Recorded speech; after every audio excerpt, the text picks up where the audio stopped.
వెన్నెల అయితే ఇంట్లో కాఫీ చేసి తీసుకుని వస్తుంది. ఇక అక్కడ కూర్చున్న నాగమ్మ దగ్గరికి వెళ్ళి అయితే తనైతే కాఫీ ఇస్తుంది. ఇక నాగమ్మకు వెన్నెల కాఫీ ఇచ్చాక ఎదురుగా కేశవ నిలబడి ఉంటాడు. కేశవ నిలబడి ఉండటంతో అక్కడ ఉన్న వెన్నెల అయితే కేశవకు కూడా కాఫీ ఇవ్వాలనుకుంటుంది. ఇక ఆ కాఫీని తీసుకుని వెళ్ళి తనైతే కేశవకి ఇస్తూ ఉంటుంది. అది ఇస్తూ ఉండగా అది చూసి కేశవ వెంటనే వెన్నెల చేతిని అయితే పట్టుకుంటాడు. ఇక వెన్నెల అయితే చేయితో ఇలా కాఫీ ఇవ్వటంతో వెన్నెల చేతిని పట్టుకుని నిలిపేస్తూ ఉంటాడు. అది చూసి వెన్నెల ఒక్కసారిగా షాక్ అయిపోతుంది.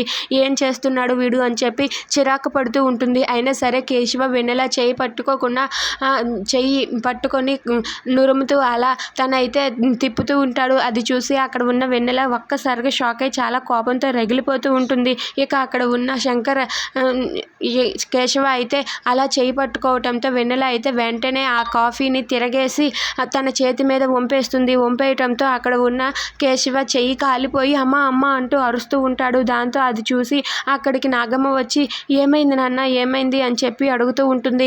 దాంతో కేశవ అయితే ఎంత పని చేసావే అంటూ చాలా చిరాకు పడుతూ చాలా కోపంగా వెన్నెల వైపు చూస్తూ ఉంటాడు. అది చూసి వెన్నెల అయితే ఏంటి అనేసి చాలా సీరియస్గా చూస్తూ ఉంటుంది. అది చూసి నాగమ్మ అయితే ఏంటి నా కొడుకుని ఏం చేసావే అసలు నువ్వేమనుకుంటున్నావే అంటూ బెదిరిస్తూ ఉంటుంది. దాంతో వెన్నెల అయితే ఇలా అంటూ ఉంటుంది, మీ కొడుకు ముందు కాఫీని తీసుకునేటప్పుడు కాఫీ కప్పు పట్టుకోవాలో చేయి పట్టుకోవాలో నేర్పించండి, ఆ తర్వాత మీరు నాకు బుద్ధులు చెబుదురు కానీ అని చెప్పి అంటూ ఉంటుంది. అది వినగానే అక్కడ ఉన్న నాగమ్మ ఒక్కసారిగా షాక్ అయి నోరు మూసుకొని ఉండిపోతుంది. ఇంతలో అక్కడ ఉన్న రజనీ వాళ్ళు వెన్నెల మాటలు విని చాలా సంతోషిస్తారు. ఇలానే ఉండాలమ్మా, ధైర్యంగా ఉండాలి అని చెప్పి అనుకుంటూ ఉంటారు.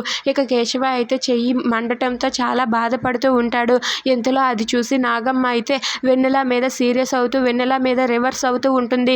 దాంతో వెన్నెల అయితే ఏమాత్రం భయపడకుండా మీ కొడుకును ముందు మీరు కంట్రోల్లో పెట్టండి, ఆ తర్వాత ఎవరినైనా ఏమైనా అందురు కానీ అని చెప్పి అంటూ ఉంటుంది. ఇంతలో అక్కడికి వరలక్ష్మి శంకర్ అలాగే వెన్నెలకు శోభన ముహూర్తం పెట్టించాలని పంతులు గారిని తీసుకొని వస్తుంది. ఇక వరలక్ష్మి రాగానే వెన్నెల అంటూ వెన్నెలని పిలుస్తుంది. ఇక వెన్నెల వెంటనే అమ్మా అంటూ చాలా సంతోషిస్తుంది. ఇక వరలక్ష్మి రావటంతో వెన్నెల అయితే చాలా సంతోషిస్తూ వాళ్ళ అమ్మతో మాట్లాడుతూ ఉంటుంది. ఇదంతా చూసి నాగమ్మ కేశవ వాళ్ళు నోరు మూసుకొని తలదించుకొని ఉంటారు. If you like this video please subscribe our channel.